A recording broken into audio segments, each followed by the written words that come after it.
ভারত কি যুদ্ধের জন্য প্রস্তুত হচ্ছে? আজ তোমাদের সামনে শুভদীপ স্যার এ বিষয়ে আলোচনা করবে। তিনটে ব্যাপার দিয়ে আমি 1.5-2 মাস আগে এটুকু ডিকোড করে এই চ্যানেলে জানাতে পেরেছিলাম যে জাপান ভারত খুব বড় কিছু চুক্তি একসঙ্গে সই করতে চলেছে। কি কারণ? নাম্বার 1, ভারত ডিফেন্স এক্সপোর্টে নিজের ক্ষমতাকে বহু গুণ বাড়িয়ে নিয়েছে। সেই তথ্য আপনাদের সকলের কাছে আছে, ডেটা আপনারা জানেন, আমি আর ডেটার কচকচিতে যাচ্ছি না। তো ভারত নিজের ডিফেন্স এক্সপোর্ট আরো বাড়াতে চাইছে, সারা পৃথিবীতে ছড়িয়ে পড়তে চাইছে। ভারতের দিক থেকে একটা চাওয়া, এবার ভারত চাইলেই তো হবে না, অন্য কোনো একটা দেশ থাকতে হবে যে দেশেরও সেটা দরকার আছে। কোন দেশ সেটা? আমি যে কয়েকটা দেশের লিস্ট করেছিলাম তার মধ্যে প্রথম দিকে রেখেছিলাম জাপানকে। আরো একটা বড় জায়গাকে আমি রেখেছি ইউরোপীয় ইউনিয়ন। সেটা এখনো হয়নি বলে আমি বলবো না যে সেটা বলিনি। জাপানের সঙ্গে ইউরোপীয় ইউনিয়নও আমি বলেছি, এবং এটাও লিখে রাখুন আজ থেকে কয়েক মাসের মধ্যে ইউরোপের সঙ্গেও এরকম একটা ডিল আপনি পেয়ে যাবেন। এখনো পর্যন্ত কোনো খবর নেই, আমার কাছেও নেই, বাট ডিকোড করলে সেটাই বলে। জাপান কেন আমার মনে হয়েছিল তার কারণ হচ্ছে দুটো। এক, আমেরিকা, আমেরিকার সিকিউরিটি আমব্রেলার নিরাপত্তায় জাপান এতদিন বেঁচে ছিল, যে ভাই আমার ডিফেন্স দেখার দরকার নেই, আমি নিজের ইকোনমিকে স্ট্রং করি, নিজের দেশের লাইফস্টাইল লাইফ স্ট্যান্ডার্ডকে বেটার করি, কোনো অ্যাটাক আমার ওপর হলে আমাকে আমেরিকা বাঁচিয়ে নেবে। কিন্তু এই ইরান যুদ্ধে দেখা গেল আমেরিকা কি মারাত্মকভাবে পাল্টি খেতে পারে, কোনো এগ্রিমেন্টই মানে না, এবং জাপানের ওইখান থেকে আমেরিকা সৈন্য তুলে নিয়ে চলে এসেছিল ইরানের পাশে। যদি আপনার মনে থাকে তাহলে খেয়াল করে দেখুন, সেই সময় জাপানের দিকে নর্থ কোরিয়া মিসাইল ছুঁড়েছিল একদিন, মনে আছে? ওই মিসাইলগুলো এসে পড়েছিল, জাপান কিছু করতে পারেনি। তখন জাপান কি কোনো সিদ্ধান্ত নেবে না বলে আপনার মনে হয়? সেই মুহূর্তেই আমার কাছে এটুকু ক্লিয়ার ছিল যে এবার নিশ্চিতভাবে জাপানের মন্ত্রী পরিষদের বৈঠক বসে গেছে। What next? কিম জং উনের মুড মেজাজের ওপর তো আমরা বাঁচতে পারি না, তো আমাদের ডিফেন্সকে স্ট্রং করতে হবে। এবার জাপানের একটা প্রবলেম হলো ইউএস মাথার উপর থেকে চলে যাচ্ছে, হাত তুলে নিচ্ছে। সেকেন্ড প্রবলেম, ডিফেন্স স্ট্রং করবে কি করে জাপান? জাপানের কাছে টেকনোলজি আছে, টেকনোলজি দিয়ে তো সব হয় না, কাজ করার জন্য মানুষ চাই, হিউম্যান রিসোর্স চাই। জাপানের কাছে হিউম্যান রিসোর্স আছে? জাপানের আধুনিক প্রজন্মে অনেকে বিয়ে করছে না, যারা বিয়ে করেছে তারা সন্তান নিচ্ছে না। জাপান একটা ওল্ড এজ পিপলদের বসবাসের ভূমিতে পরিণত হচ্ছে। জাপানে ইয়াং জেনারেশন কোথায় যে এত কাজ করবে, যে নতুন করে জাপানের ডিফেন্স তৈরি হবে? তো জাপান নিজে তো করতে পারবে না। জাপানের কি চাই? হেল্প চাই। ভারত হেল্প চায় এরকম কোন লোককে চাই, মিলল। 3 নাম্বার, একটা ফাইনাল টাচ পয়েন্ট আমি লক্ষ্য করেছিলাম, সেটা হচ্ছে পিএম মোদির সিস্টার ডিপ্লোমেসি। যারা জিওপলিটিক্স বুঝবে না তারা খিল্লি টিল্লি করে আনন্দ পায়, তাদের যা আইকিউ লেভেল, তারা ভাবে কি বিশাল, আমি খিল্লি করে বিশাল বড় হরিদাস পাল হয়ে গেলাম গো, আমার পোস্টে 50 জন হাহা দিয়ে গেল গো, আমাকে একটু পিঠ চাপড়ে দিয়ে গেল কমেন্টে ফেসবুকের। পিএম মোদি জর্জিয়া মেলনিকে যদি চকলেট গিফট করে সেটাও জিওপলিটিক্স। আর জাপানের প্রধানমন্ত্রীকে যখন বললেন যে মাই লিটল ইয়ঙ্গার সিস্টার, আমার ছোট বোন, যদি ওনার বোন পাতাতে খুব ইচ্ছে করতো পার্সোনালি, তাহলে উনি ক্যামেরার আড়ালে বলতেন যে আমার তো বোন নেই বা সামথিং এলস, আমি জানি না পিএম মোদির বোন আছে কিনা, আপনি আমার বোন হবেন। ক্যামেরার সামনে বলতেন না। ক্যামেরার সামনে সেই জন্যই বলেছেন কারণ জাপানকে সিগন্যাল দেওয়া দরকার ছিল আমরা তোমাদের সঙ্গে কাঁধে কাঁধ মিলিয়ে হাতে হাত মিলিয়ে চলতে রেডি, তোমরা কি রেডি? সেই সিগন্যাল ভারতের তরফ থেকে দেওয়া হয়েছিল। ভারতের প্রধানমন্ত্রী যখন জাপানের প্রধানমন্ত্রীকে বললেন যে আমার ছোট বোন। আর 4, আরো একটা ব্যাপার, এটাও আমি মনে হয় 2.5-3 মাস আগে যারা পুরনো এই চ্যানেলের স্টুডেন্ট আছো বা যারা স্টুডেন্ট নন দর্শক তারাও খেয়াল করে দেখবেন, আমি আরো একটা ভিডিও জাপানকে নিয়ে তৈরি করেছিলাম এই চ্যানেলে, যেখানে বলেছিলাম যে জাপান থেকে ইন্ডিয়াতে বড় লেভেলের ইনভেস্টমেন্ট আসতে শুরু করেছে। এটাও একরকম ফার্স্ট লেভেল সিগন্যালিং, দুটো দেশ বিভিন্ন ভাবে বিভিন্ন ক্ষেত্রে কাছাকাছি আসছে। তো এই 4টে ব্যাপারকে আপনি যদি ভালো করে দেখেন, একটাই কনক্লুশনে আপনি পৌঁছাবেন, সেটা হচ্ছে জাপান এবং ভারত একসঙ্গে বড় কিছু করতে চলেছে। আর সেটা গত পরশুদিন 20শে আগস্ট 2026, গত পরশুদিন 20 আগস্ট 2026 শিনজিরো কোইজুমি, ইনি জাপানের প্রতিরক্ষা মন্ত্রী, আমাদের দেশের প্রতিরক্ষা মন্ত্রী রাজনাথ সিং এর সঙ্গে ফাইনালি সাইন করলেন মেরিটাইম সিকিউরিটি কোঅপারেশন চুক্তি। এই মেরিটাইম সিকিউরিটি কোঅপারেশনে হবেটা কি? যেটা হবে সেটা দুটো দেশের ডিফেন্সের জন্যই প্রচন্ড ইম্পর্টেন্ট ব্যাপার। ভারত এবং জাপান এই দুটো রাষ্ট্রের আপনি যদি লোকেশনটা খেয়াল করেন, তাহলে দুজনেই কিন্তু স্ট্র্যাটেজিক ওশিয়ান লোকেশন পাচ্ছে। ভারতেরও একটা দীর্ঘ উপকূল আছে, সমুদ্রের সঙ্গে টাচ আছে ভারতের, ভারত ল্যান্ড লকড কান্ট্রি নয়। আর জাপান তো একটা দ্বীপ রাষ্ট্র, জাপানের তো সব দিকেই সমুদ্র। তো এই দুটো দেশ যখন জয়েন্ট মেরিটাইম সিকিউরিটি কোঅপারেশন করছে, তার মানে সহজ ভাষায় বললে সামুদ্রিক নিরাপত্তা সংক্রান্ত সমস্ত ব্যাপারে দুটো দেশ কোঅপারেট করবে।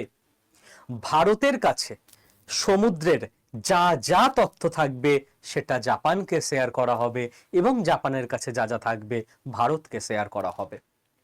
সেটা শত্রু জাহাজের গতিবিধি থেকে শুরু করে, রাডার থেকে পাওয়া সমস্ত তথ্য থেকে শুরু করে, সমুদ্রে কোনো রকম বিপর্যয় বা বিপদের ক্ষেত্রে এক দেশের নেভি অন্য দেশের নেভিকে ডিরেক্ট সাহায্য করা পর্যন্ত সমস্ত রকম যত কিছু হতে পারে সবকিছু এর আন্ডারে আসছে।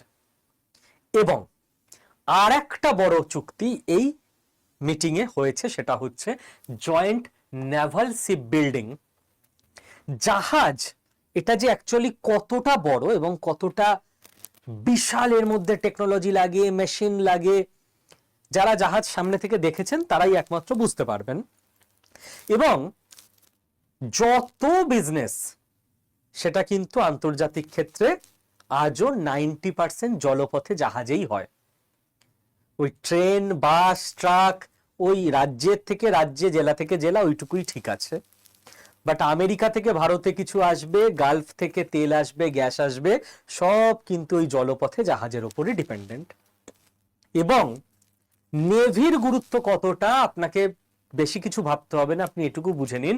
1971 ভারত পাকিস্তান যুদ্ধে পিএনএস গাজী, যেটা পাকিস্তানের সাবমেরিন ছিল, তাকে যদি আমরা ধ্বংস করতে, ডোবাতে না পারতাম, তাহলে যুদ্ধের মোড় অন্যদিকে যেতে পারত।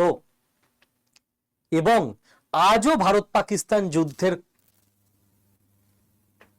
চিন্তা যখন করা হয়, তখন অন্যতম একটা স্ট্র্যাটেজির কথা যেটা সবসময় ভারতের দিক থেকে থাকে, সেটা হচ্ছে যেন তেন প্রকারেণ করাচিতে গিয়ে বম্বিং করে দিতে হবে নেভির মাধ্যমে। তো নেভি এতটাই ইম্পর্টেন্ট শক্তি, বিজনেস থেকে শুরু করে সুরক্ষা। মনে হয় যেন নেভি কি আর করছে, সবসময় চোখের সামনে আমরা বাস দেখছি, ট্রেন দেখছি, জাহাজ আর কোথায় দেখছি? সবসময় চোখের সামনে আমরা আর্মিদের দেখছি, প্যারামিলিটারিকে দেখছি, নেভি, নেভাল কমান্ডোদের আর কোথায় দেখছি? ওদের দেখা একটু কম যায়, বাট আলটিমেট কাজটা কিন্তু ওখানে ওদের অনেকটা গুরুত্ব থাকে। তো এই শিপ বিল্ডিং, এক একটা জাহাজ, যুদ্ধ জাহাজ, সেগুলো না $1 বিলিয়ন ইনভেস্টমেন্ট লাগে, সহজ কাজ নয়। যে একটা ইভি গাড়ি বানিয়ে দিলাম সহজ কাজ, ইভি গাড়ি বানানো সহজ নয়, তার থেকে বহুশো গুণ কঠিন হচ্ছে একটা জাহাজ বানানো। এবার দেখুন জাপানের কাছে কি আছে। জাপানের কাছে আছে অ্যাডভান্স টেকনোলজি, জাপানের কাছে আছে ডিজাইন, আর জাপানের কাছে আছে প্রিসিশন ইঞ্জিনিয়ারিং। জাপান নিজের টেকনোলজি, ডিজাইন আর প্রিসিশন ইঞ্জিনিয়ারিং এর যে নলেজ আর এক্সপার্টাইজ সেটা নিয়ে চলে আসছে ভারতের কাছে। ভারতের কাছে কি আছে? Skilled man power. ভারতের কাছে কি আছে? ম্যানুফ্যাকচারিং ইকোসিস্টেম, যেটা লাস্ট 10 বছরে ভারত বানিয়েছে। ভারতের কাছে কি আছে? ভারতের কাছে আছে বড় বড় শিপ বিল্ডিং ইকোসিস্টেম। ভারতের প্রচুর জায়গায় শিপ বিল্ডিং এর কাজ দ্রুত গতিতে এগোচ্ছে এবং অ্যাডভান্সড হচ্ছে। যখন এই দুটো দেশ একসঙ্গে মিলে যায়, যে দুটো দেশ একে অপরের কমপ্লিমেন্ট করতে পারে শিপ বিল্ডিং এর ক্ষেত্রে, তখন তো বড় কিছুই ঘটবে। এবং এবার থেকে ভারত আর জাপান একসঙ্গে মিলে নেভাল শিপ বিল্ডিং শুরু করবে। সারা পৃথিবীর যারা ডিফেন্স এক্সপার্ট তারা এই ডিলটাকে ডিকোড করছে, এই ডিলটাকে দেখছে, এই ডিলটাকে প্রত্যেকটা ওয়ার্ড বাই ওয়ার্ড বুঝতে চেষ্টা করছে যে ভারত কতটা স্ট্রং হয়ে গেল এবং যারা ভারতের শত্রু তারা কতটা চিন্তায় পড়ে গেল। দেখুন এই যে গোটা ঘটনাটা ঘটলো, প্রত্যেকটা ঘটনার আগে না কিছু পাইলট প্রজেক্ট করা হয়। হুটপাট ডিসিশন ম্যাচিওর্ড লোকেরা কমই নেয়। আগে ছোট একটা প্রজেক্ট করে দেখে নেওয়া হয় কতটা কম্প্যাটিবিলিটি ম্যাচ করছে, তারপর বড় প্রজেক্টে যাওয়া হয়। ইউনিকর্ন, ইউনিকর্ন মানে ভারতে কতগুলো বিজনেস ইউনিকর্ন হয়েছে ইকোনমির দিক থেকে আমি সেটা বলছি না। আর একটা শব্দ এই চ্যানেলেই আপনি শুনেছিলেন, যদি আপনি এই চ্যানেলের ভিডিও ডেলি ফলো করেন, তো ইউনিকর্ন অ্যান্টেনা জাপান ভারতকে দিতে চেয়েছিল। কাজ শুরু হয়ে গেছিল ওই দিন থেকে। ইউনিকর্ন অ্যান্টেনা কি? সোজা কথায় বুঝুন, একটা জাহাজে অনেকগুলো অ্যান্টেনা থাকে, প্রত্যেকটা অ্যান্টেনার কাজ আলাদা আলাদা। ইউনিকর্ন অ্যান্টেনা যেটা জাপানের, এটা এমনই একটা অ্যান্টেনা যে বাকি সমস্ত অ্যান্টেনার কাজ একা করে দিতে পারে। বোঝা গেল? তো এই ইউনিকর্ন জাপান যখন ভারতকে দিল লাস্ট জাস্ট কয়েক মাস আগে, সেইখান থেকেই আপনি ধরে নিতে পারেন পাইলট প্রজেক্ট শুরু হয়ে গেছিল। ফাইনাল পিকচার এখন দেখা গেল, ট্রেলার তো আগেই লঞ্চ হয়ে গেছিল, খালি বাকি মানুষরা এটাকে ডিকোড করতে পারেনি, বুঝতে পারেনি। তাই স্কিল বাংলা পরিবারের প্রত্যেকে বুঝে গেছিল, আপনারা নিশ্চয়ই বুঝে গেছিলেন। দেখুন জাপানের কাছে প্রবলেম কি, থ্রেট কি, প্রবলেম বলা ভুল, থ্রেট। জাপানের কাছে সব থেকে বড় থ্রেট দুটো দেশ, চীন এবং নর্থ কোরিয়া। আমি চীন আর জাপানের ইতিহাস এই চ্যানেলে একদিন বলেছিলাম আর রিপিট করছি না, যে ইতিহাস ঘাটলে আপনি দেখতে পাবেন জাপান সাম্রাজ্যটা মারাত্মক স্ট্রং ছিল এবং অত্যন্ত দুর্ধর্ষ ছিল। তারা জাপানের সেনারা চীনে ঢুকে কার্যত গণহত্যা চালিয়েছিল, গণধর্ষণ চালিয়েছিল। চীন আজও জাপানের অ্যানিমে পর্যন্ত দেখে না। জাপানের নাম শুনলে চীনের লোকেদের রক্ত গরম হয়ে যায় এবং মানে জাপান মানে ভাই পৃথিবীর সব থেকে খারাপ দেশ চীনের কাছে। তো চীন আজও রিভেঞ্জ নিতে চায় যে সময় পাল্টে গেছে, জাপান সাম্রাজ্য ছোট হয়ে গেছে, এখন এইটুকু দেশ জাপান, চীন আস্তে আস্তে সব নিয়ে নিয়েছে, চীন অনেক বড় ইকোনমি, চীন এখন রিভেঞ্জ চায়। আপনি মনে করুন না 1945, বেশি দূর যেতে হবে না ইতিহাসে, জাপানের ওপর যদি হিরোশিমা নাগাসাকিতে আমেরিকা অ্যাটম বোম না ফেলতো, যে আমেরিকা আবার পরবর্তীকালে জাপানের সিকিউরিটির দায়িত্ব নিয়ে নেয়, তো বিশ্বযুদ্ধ অন্যরকম হতে পারত। নেতাজি সুভাষচন্দ্র বসু গোটা ভারতে আজাদ হিন্দ ফৌজের পতাকা নিয়ে ব্রিটিশদের মানে পিটিয়ে ভাগিয়ে দিতে পারতেন। জাপান সারেন্ডার করে গিয়ে তো নেতাজি দেখলেন যে আর কোনো স্ট্র্যাটেজি কাজ করছে না, কিছু করার নেই। না হলে আজাদ হিন্দ ফৌজের সাকসেস নিয়ে দুবার ভাবতে হতো না। নেতাজি ওই হিসেব করেই গেছিলেন। নেতাজির হিসেবে ভুল ছিল না, ভাগ্যে ভুল ছিল, কিছু করার নেই। তো জাপান অতটা স্ট্রং ছিল এবং চীনের ওপর প্রচুর অত্যাচার করেছে। এখন জাপানের মনে ভয় যে চীন তো ছাড়বে না, আর এদিকে নর্থ কোরিয়া, যে কদিন আগে জাপানের পাশে মিসাইল ছুড়ছিল ভয় দেখানোর জন্য। এই নর্থ কোরিয়ায় পাগলা কিম জং উন, আর চীন তো আর একটা দেশ। তো এই দুটো দেশের হাত থেকে বাঁচার জন্য জাপানের দরকার স্ট্রং ডিফেন্স।